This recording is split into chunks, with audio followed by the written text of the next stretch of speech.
everybody.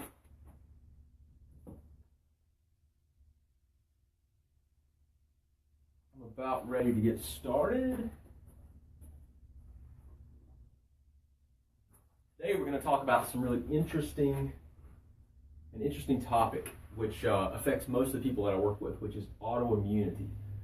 I haven't been doing very many live streams lately. I am just now recovering from what was probably the flu, and I still have a pretty bad cough, so I don't sound great. I sound nasally, and if I'm coughing, I apologize if it's loud.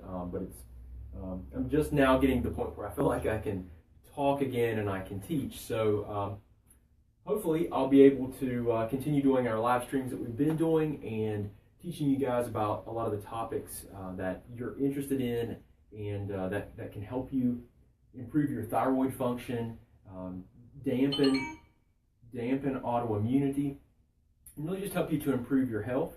You know, a lot lately we've been talking about fatigue and things that drive fatigue. We've been talking a lot about things that impact metabolism and that can impair and slow weight loss. There's a lot of the really common issues that come up are the things that I've been trying to focus on, and you guys have been giving us some feedback that's also helping me to determine what I want to teach you about next, so that obviously you guys can become your own advocates and really become more empowered to be more involved and a leader in your own healthcare. So anyway, what we're going to talk about today is why do we develop autoimmunity? And so you guys, this is super important because most of the people that I work with are autoimmune. You know, a lot of people think of me as like the Hashimoto's doctor, right? The guy that works a lot with autoimmune thyroid conditions and that is an expert in that area. And you know what? I deal with that almost, I don't want to say it's not every case that I work with, but I work a lot with thyroid autoimmunity. People seek me out for that. But I'll tell you guys, what I primarily am working with is I'm primarily working with autoimmunity, because the problems that Hashimoto's create, or that Hashimoto's, which is an autoimmune thyroid condition, your immune system attacks the thyroid. A lot of the problems that are created is actually just due to the autoimmune process, right? So a lot of the same problems that are created for people that have Hashimoto's, as far as like, let's say, energy issues or metabolism, those are a lot of the same problems that people with any other autoimmune condition have as a result of the autoimmune process. We just think of our conditions like Hashimoto's. Well, a lot of people think of the problem as being the target tissue of the immune system. So, for example, with Hashimoto's, they think, well, I have a thyroid problem. With inflammatory bowel disease, or like, let's say, Crohn's disease or ulcerative colitis. Well, I have a stomach problem. I have a colon problem. I have a small intestine problem. Or if they have rheumatoid arthritis, I have a joint problem. There's a problem with my joints and my knuckles or my hands or my knees or my hips or whatever it might be. And they associate, like psoriasis, it's a skin problem. They associate a lot of times the target tissue as the diagnosis given there as the problem. When in reality the problem is the immune system. It's an immune system problem, and we all just have these different target tissues that the immune system is attacking and destroying. So a lot of the problems, the reason I say this is because I primarily work with autoimmunity. And if there's anything good about that, it's the fact that, autoimmune conditions have a lot of common threads.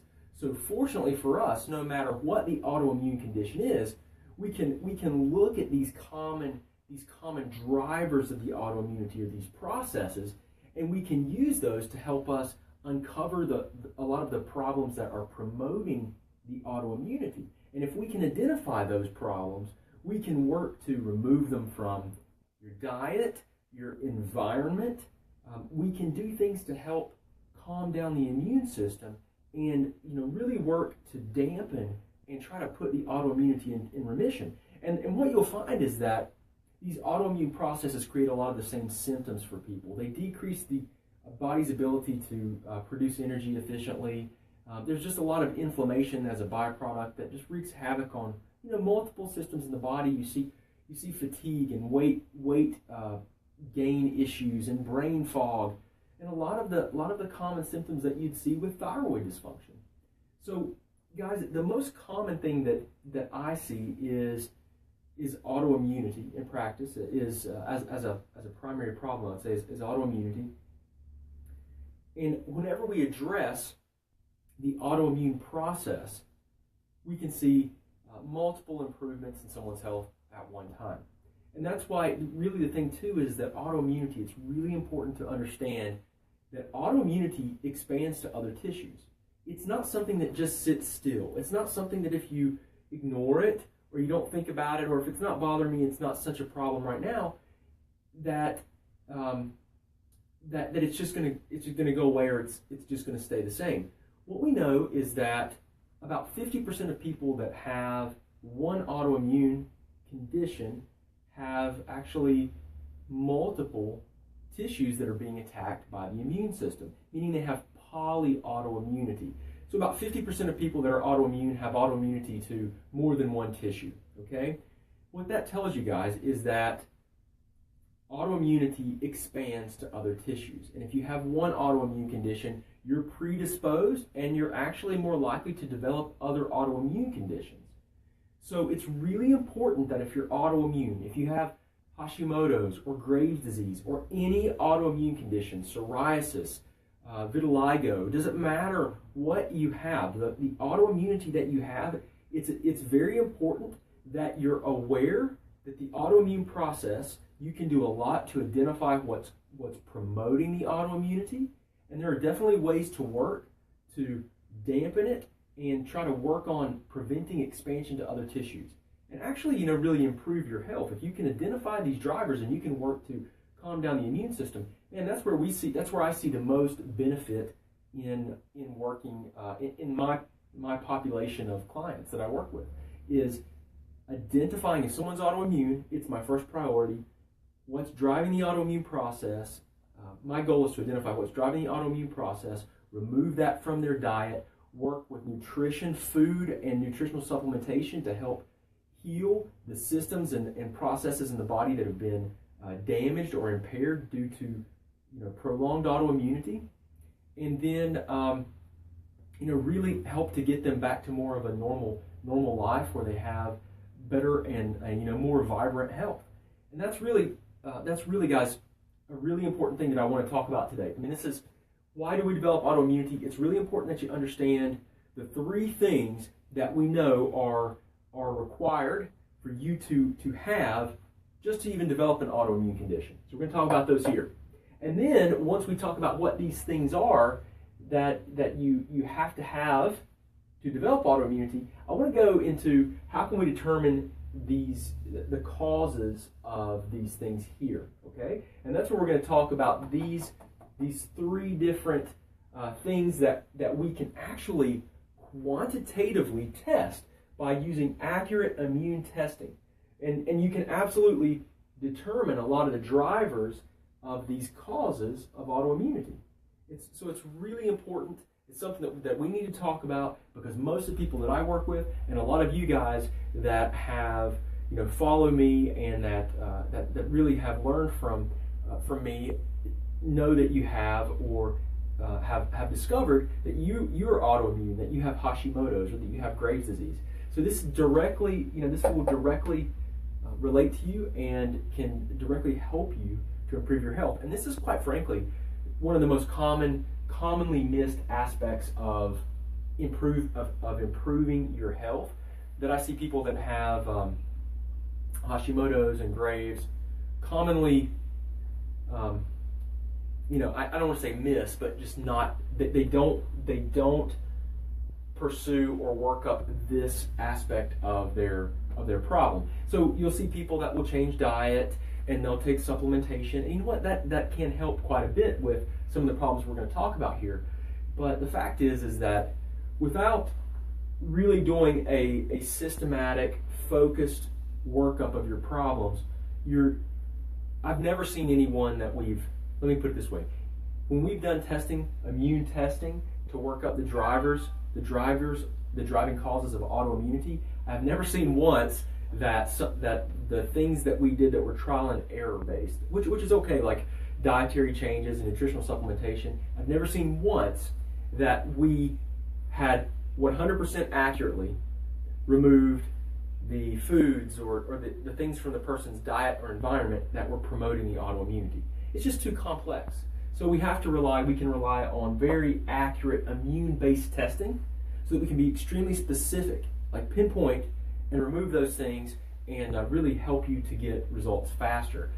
So let's get into it, because I could just keep on talking about this, because it's such an interesting topic, and it's such an important topic, and it really is core to how I approach autoimmunity and really a lot of people's health problems. So why do we develop autoimmunity? So can anyone tell me, if you know any of these answers, I want you to post them in the comments for me, okay? So number one, why do we develop autoimmunity? So number one, does anyone know? There are three things that have to occur for you to develop autoimmunity. Now, number one, to develop an autoimmune condition, you have to have a blank predisposition. Blank starts with a G. To develop autoimmunity, you have to have three things present. Does anyone know? If anyone knows, post in the comments for me. It starts with a G, ends with an S, and really I should say, take this out, predisposition, okay? Anyone know? Put it in the comments if you know. G-E, come on, someone knows, G-E-N,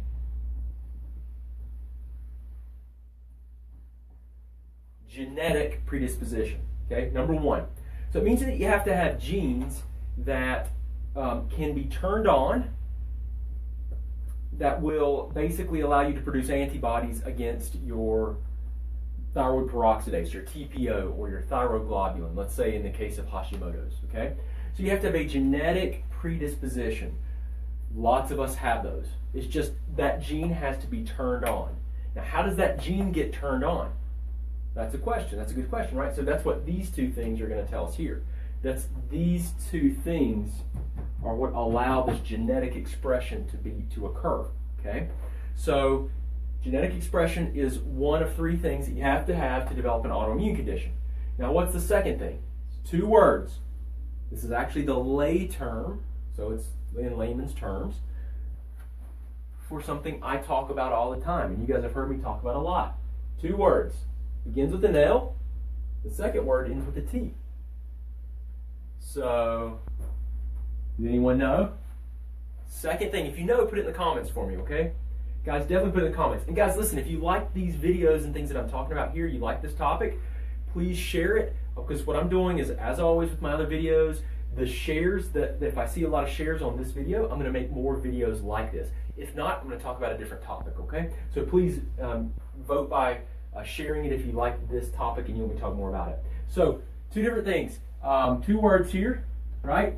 Three things. We're talking about three things required to develop autoimmunity. Genetic predisposition is one. Number two, two words.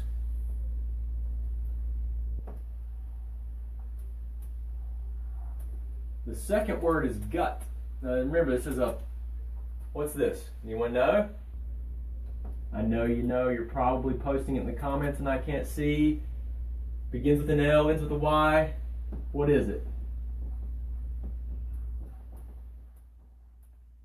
Leaky gut, right? Or, what I commonly refer to it, in the academic literature or scientific literature, it's going to be intestinal permeability, or this porousness, leakiness of the GI tract, allowing partially digested proteins and bacteria and things through the GI tract wall into the bloodstream, stimulating an immune response. So to develop an autoimmune condition, you have to have a genetic predisposition. You have to have leaky gut or intestinal permeability. And one more thing. What's the third thing that you have to trigger these genetics so that your immune system will actually start producing antibodies against your own tissues, causing you to lose what we call self-tolerance. Basically, where your immune system is attacking your body, which prior to this process occurring, it wasn't. It was, you were protecting your body, but now your immune system is actually attacking the thing it's designed to protect. And this process here, genetic predisposition, a leaky gut, and then there's one more thing that makes this all happen. Does anyone know? You have to have something else. You have to have A, begins with a T, ends with an R.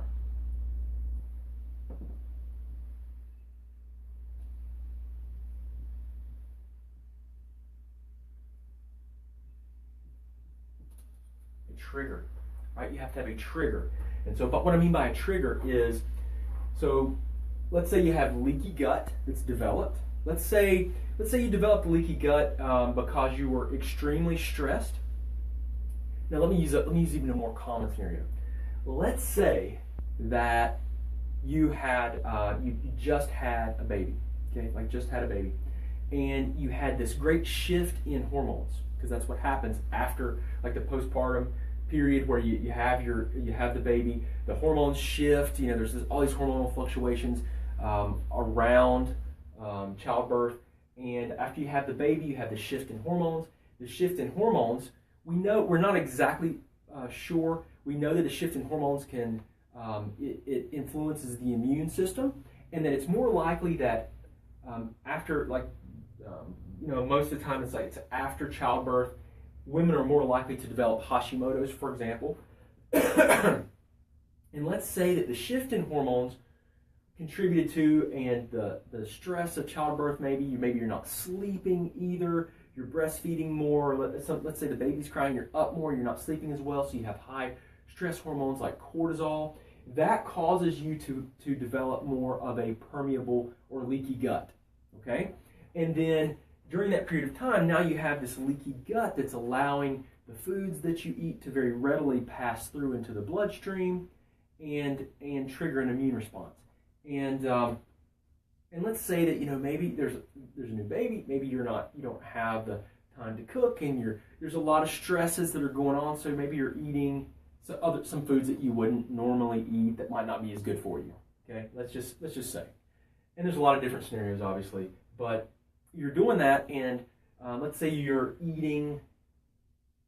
Let's just say you're eating a lot of refined, processed grains, and maybe you're eating lots of gluten and some other things that could be potential problems.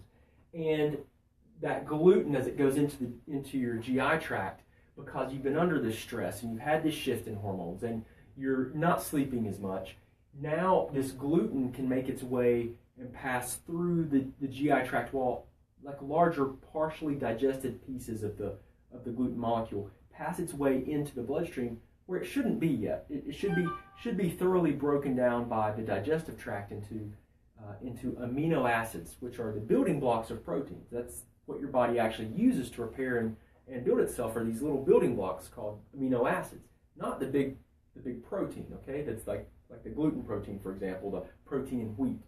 And let's say that gluten is all coming through the GI tract, and with this perfect storm of things that have occurred, it is now, that gluten is the trigger. It's the thing that initiates the immune response. Like the leaky gut doesn't cause the autoimmunity, but it allows these triggers to leak through into the bloodstream and trigger an immune response, okay? So that immune response then, through processes of, and you can look at a lot of other videos, I don't want to teach a lot about this, but through the process of molecular mimicry, where the gluten molecule may look a lot like your thyroid peroxidase, the enzyme in your thyroid cells that's commonly attacked with Hashimoto's. Through this process of mimicry, where they look so much alike, the immune system can't tell the gluten from the TPO, and the antibodies that you made against the gluten now are attaching to the TPO, and your immune system now is attacking your body instead of, and where it was really just trying to destroy the gluten that it didn't recognize. Okay, that's molecular mimicry, and there's a process in there called cross-reactivity.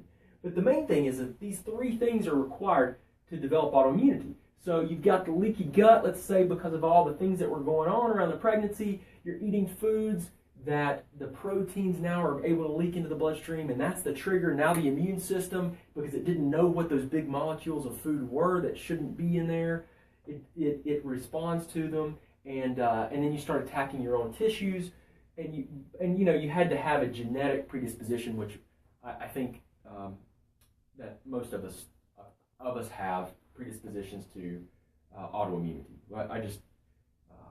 We know that there's a genetic component, but the genetics you can influence. The thing is, so once this occurs, the gene has been turned on to basically produce antibodies against, let's say, your thyroid or whatever tissue is being attacked, and we don't know how to turn it off. We don't know how to turn the genes off. But there's a thing called, when we look at genetics by themselves, just your genes are not you. I mean, what you have to take in consideration is that your genes plus environmental factors together are what cause you to express your genes. So they call it genes plus environment equal, they call it phenotype, your expression of your genes, okay? So we can't change the genes, but we can change the environment, which will influence the expression of the genes. So what I mean by that is, if you know that these were the triggers, like a leaky gut, and then these triggers here could be, well, these are the triggers. Okay, I'm going to talk about the triggers in a second.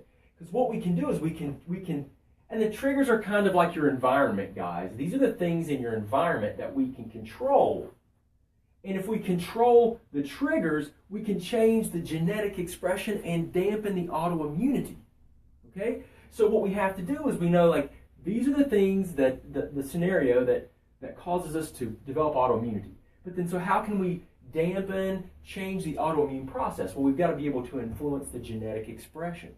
How do we do that? Well, the triggers, the things that are causing and promoting the process, we've got to identify these, because these are environmental, these are things we can control, and then that will cause the genes and the genetics to their expression to change, which means dampening the autoimmune process and really improving a lot of the negative changes and things that occur as a result of that, helping to improve and decrease expansion of autoimmunity to other tissues. Okay, so how can we determine these triggers, these causes, right? These causes, which are the triggers.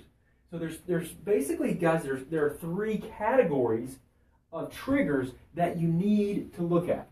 Okay, three categories of triggers that you need to look at. These are all, the good news is that we can do very accurate immune testing to determine these. So we don't have to guess. We don't have to guess. We can be very specific, and then we can be very specific with the changes that we make based on these results. So, okay, the number one category, blank peptides. Most of you are like, what is a peptide? No. So, blank peptides. So, number one category of things that are triggers that we can look at. Now, what we're talking about, these causes are helping us to determine the triggers so that we can remove the triggers from our environment and change the genetic expression. And basically, and when I mean genetic expression, I mean calm the immune response. That's what we're after. So these are the three things that we can look at. So category number one are going to be partially digested food peptides. Now, what's a peptide? Okay, here's the thing, guys. Partially digested foods. So we think about, like, we talk a lot about food sensitivities, okay? Food sensitivities, when we're working up and looking at food sensitivities, a lot of times it's just easier to say food sensitivity and think of a food protein. That's what you're checking. With food sensitivities, you're looking at proteins in the food, and we're not checking the whole protein. We're actually checking part of the food protein. So if we're looking at gluten, they're looking at pieces of the food protein, not necessarily the whole thing together. And so a peptide is, and I should have just said protein to keep it simple because this is complicated enough, but it's basically parts of the food protein. So we could just say food proteins here, okay, to keep it less academic, I guess I'd say. But it's really technically a peptide, which is a part of the protein. But let's just say foods. How about that? What if we just say this? We can accurately, the first thing we can do is we can check for food sensitivities.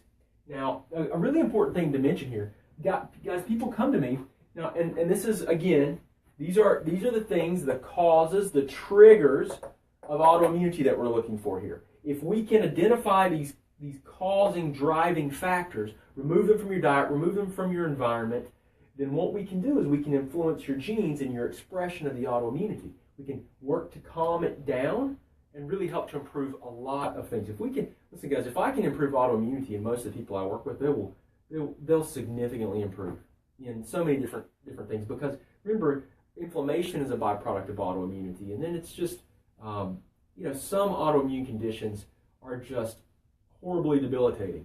They really are, and if you can dampen the autoimmune process, let's like use rheumatoid arthritis for example. Progressed rheumatoid arthritis is extremely debilitating, and it just destroys the joints, and people can't walk, and it hurts, and it's extremely inflammatory. And then there's things like lupus and these other connective tissue autoimmunities and things that are, multiple sclerosis. These are very not to minimize like Hashimoto's disease, but the thing is that Hashimoto's disease is not it's not a life-threatening autoimmune condition. It's definitely unbelievably debilitating for quality of life, and it can make huge difference. But when you're talking about like things like multiple sclerosis, for example, which is where the immune system attacks the brain and the spinal cord, guys, that's where it's a different degree of urgency and severity, right? It really is, because your window of you don't have as much time for trial and error with those things. It's a more severe condition that we need to address very quickly. I kind of digress a bit here, I think, but the food anyway, the triggers, looking at foods that you can react to. And I know where I was going was, a lot of people have come to me with like food sensitivities. They're like, hey, my doctor did those. And what they do is their doctors check, I'm going to write it here, their doctors check, and actually it's, let me write it this way. They check IgE.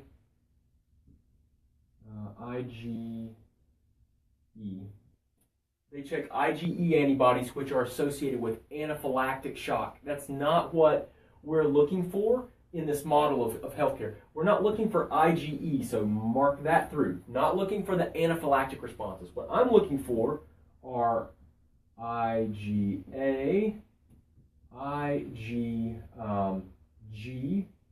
and then even sometimes IgM.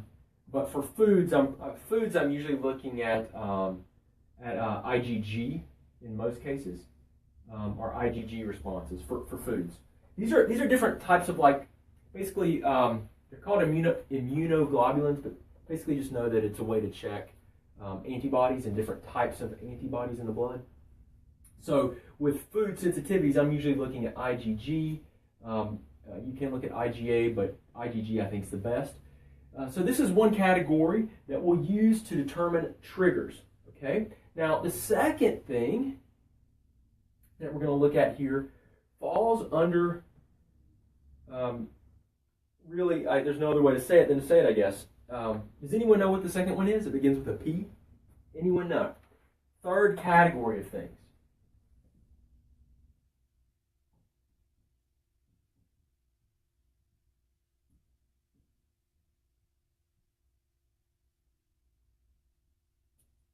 Pathogens. Okay, pathogens. Pathogens. Pathogens. Okay, guys? So the second thing are going to be pathogens. What are pathogens? Pathogens that I'm talking about and that I'm usually working with people to to address that drive autoimmunity are going to be bacterial infections, viral infections, fungal infections, parasitic infections.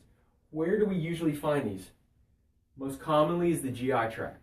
And because we know that leaky gut, which would be this permeability or leakiness of your GI tract, we know that that's something that has to have occurred for us to develop autoimmunity.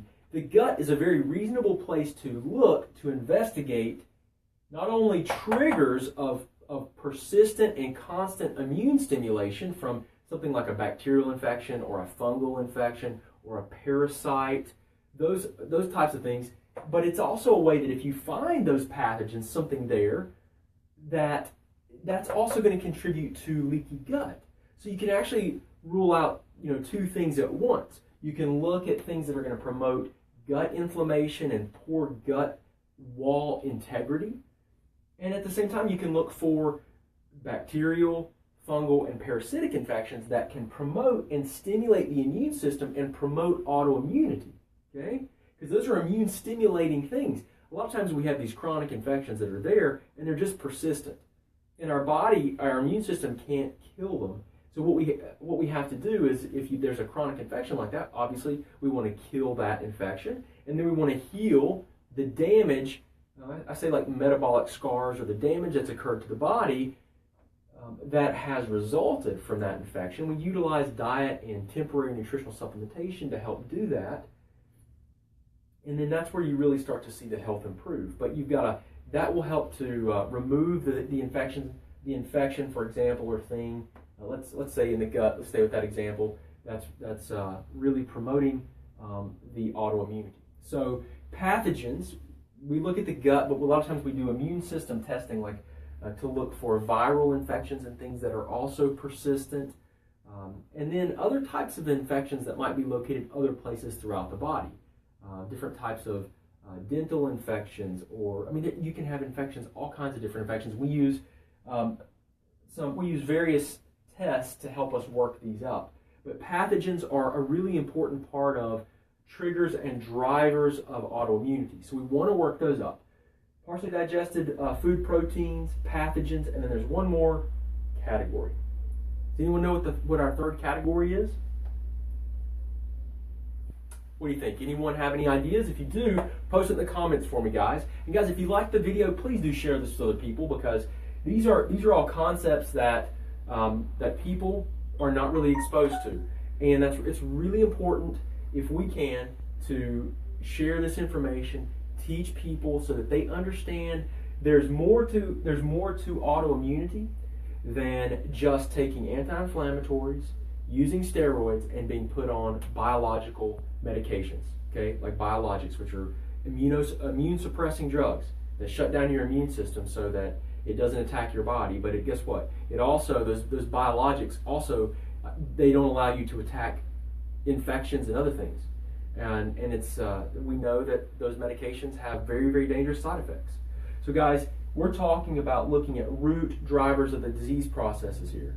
People don't know this, and they need to have access to this kind of information. So I'm going to teach. You guys keep helping me share this, share the message, and helping other people take their health back and be better advocates and just really have better quality of life. This can make huge differences. I'm going to be sharing with you guys soon. One of our patients actually came in the office and did a testimonial for us about their rheumatoid arthritis, and it was amazing.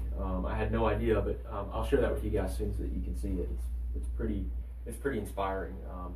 But anyway, this is the third category of things that we want to look at that we know can be a trigger driving autoimmunity. Are, make sure I got it right.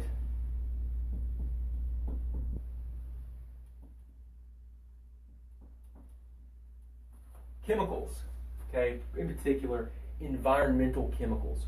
One of the environmental chemicals that I have routinely talked about with you guys is BPA, or bisphenol A, right?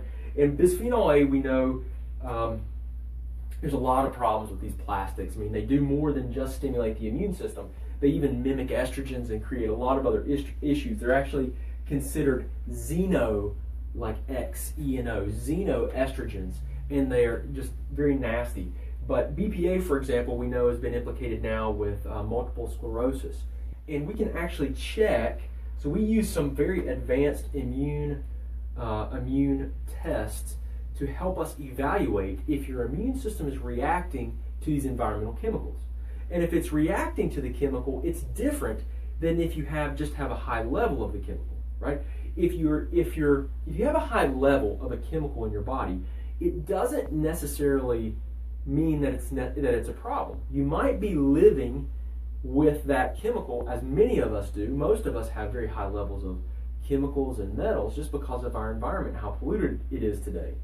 If your body can tolerate it and is living with it in peace, then you might not want to aggressively try to detoxify it or remove it, because the quantity is not necessarily a problem. Now, if you're having an immunological response to it, your immune system is reacting to it, and especially, if you're autoimmune, then you absolutely that's where I am much more interested and focused on trying to help you safely reduce your exposure to the chemical, and then also get it out of the body. So we don't just look. I mean, actually, quite frankly, I don't do a lot of like metal or chemical levels tests. Now, why would I not do that? Because almost everyone has high chemicals and metals if you test them, because just simply our environment that we live in. Okay, so here's the thing. The other issue is like you're checking urine, right? So people check urine and they're like, okay, well, I'm going to do a urinary test and see if I have heavy metals. Well, if it comes back heavy metals or whatever you're checking, other types of chemicals, if it comes back that they're not high in level, you get this sense of that you're okay. But what if you have impaired ability to detoxify those chemicals and they're actually high in the body, but you can't eliminate them? Well, then it's going to look like you don't have high levels, but in reality they may be high. You just don't have good detoxification systems in place, so you're not detoxifying them well. Guys, there's a lot of different reasons. There's a lot of different problems that come with testing that way. So I am more interested in looking at the immunological response to these chemicals. But these are the different categories of things that are most important when I'm trying to work up the triggers and drivers of autoimmunity. And if we're going to influence and try to dampen the autoimmunity, which is actually a genetic expression, we know that to influence this genetic expression, we have to work on these environmental triggers that actually cause the genes to express themselves. Okay, so if we can look at these triggers and we can work them up and be very specific as to what they are, then we can really have a much more profound influence on the genetic autoimmune expression. And that's how we really help people with autoimmunity, to dampen their autoimmune process, work towards putting it into remission, and really help them improve their quality of life.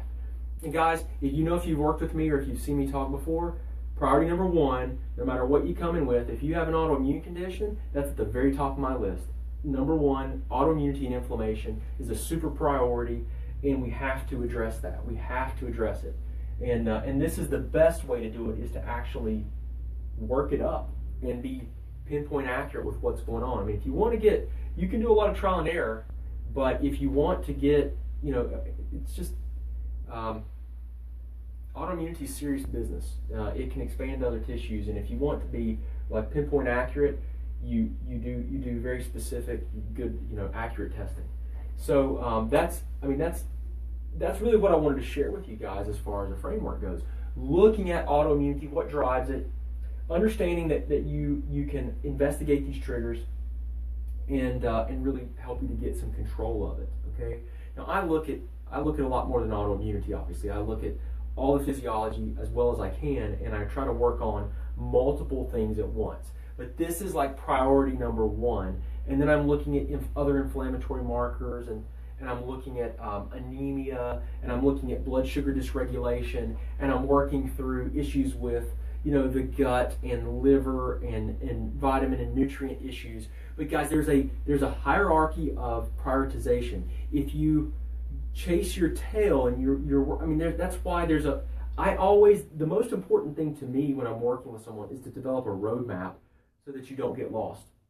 Okay, because it's so easy when you're looking at so much information to kind of be confused about where you start. And anyway, this is the first priority. And guys, just know, if it doesn't matter where you are, like we can get these kinds of tests and stuff for people all over the world, in Europe, throughout the U.S. We work with people and help them to determine these things. We don't usually start with this testing. Most of the time, what I do is I start with a very detailed health history, then a very expanded, comprehensive panel of labs that lets me look at your overall physiology and figure out where we might want to dig and go next. And that usually, after those labs, if the person wants to do the workup, then I would look at these things. They're always near the top of my priority list. Okay, and that's how we do it. And guys, if you're interested, if you need help, we'll help you as much as we can. I'll teach you as much as I can teach you. But if you need help, you can always go to like hashimotosdoctor.com/one-on-one. Just go to it's hashimotosdoctor.com/one-on-one, and you can actually that's where you can actually go and submit a request for an appointment with my office. But you would, from that page, you can go to our frequently asked questions, and you can read through what you need to do before you actually request an appointment, because we can get lab testing done for people all across the U.S. and we can any of the advanced tests that we do, whether it be stool test or advanced immune test or whatever test we do, we can actually, the way it works anyway is we have test kits that we give to if someone comes in the office, we give it to them here and they just take it home and complete it, or they go to the lab and get their blood drawn. But if you're in another state or another country, we just ship that to you with instructions, and you do the same thing. And we would obviously, if you're in another country, we'll help you figure out the process. But in the U.S., we just send you to a local draw station and you complete the testing. Once the results are in, then we have another appointment, and we review those results, and we use those to implement a plan to help you very specifically decrease those triggers and work on dampening the autoimmunity and improving your health. So guys, I hope this has been helpful. If you have questions, please let me know. Guys, please share the video. Give me some thumbs up and some hearts and love if you like this. But if you have questions, please post them here in the comments, because my staff and I will definitely try our best to get back to you. And if there's other topics and things you want to know about, please let us know. We'll do our best to try to help you with those.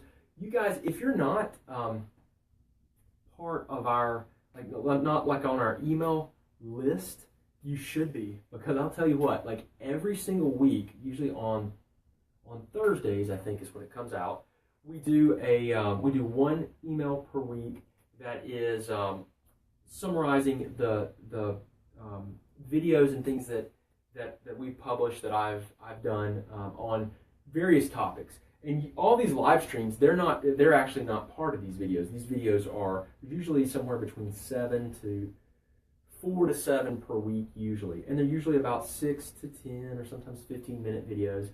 But they're on very specific topics. And we send those out to you, and you can just click on, like they're just embedded within the email, and you can click on the picture and it takes you to the video and you can watch it. But if you're not, you should definitely get on our email list so that you can get a lot of information, because I'm constantly teaching, constantly. I'm always thinking about how I can, important topics and things that you guys need to know about. So if you're not on there, you should get on there. And I'm kind of embarrassed to say this, but I don't actually know where to tell you to go to get on that, because we don't do like general email newsletters and that kind of stuff. I've never liked that. The people that receive our emails are people that have either opted in for our they've registered for our thyroid giveaway, like our Hashimoto transformation program. They've entered that giveaway, or they've gotten one of our guidebooks or something. Those are the only people that are on our list that I know of. I mean, you might be on there from something, but I'll have to provide a way for you guys to opt into to our email list. If you're not on there, just let us know and we'll help you get on there. But guys, hope this has been helpful. If you have any questions or anything, please don't hesitate to reach out to us. And Please suggest some other topics if there's other things you'd like to know about. Remember, sharing this video is a way that I'm looking at votes. So if you're sharing it, I know you voted that you would like to see more like this. If there aren't very many shares, no worries. I'm just going to talk about other topics, okay? But I appreciate you guys so much. Hope you have a wonderful, wonderful day, and I appreciate you hanging out with me today. I hope this has added some value to your life and helped you to better understand your health and maybe how to take your health back and become your own advocate. So appreciate you guys. Hope you have a wonderful, wonderful day. Thanks. Hey guys, Dr. Shook, thank you for viewing our videos. I hope they help you out. If you want to, just subscribe to our channel somewhere here. You can watch a video that YouTube's actually selected for you, so hopefully it'll help you out. If you need any other information or resources, just look in the description. We've got links to our website, to our 9 lab test guidebook, and everything else that we do. I really appreciate you, and I hope you guys have a great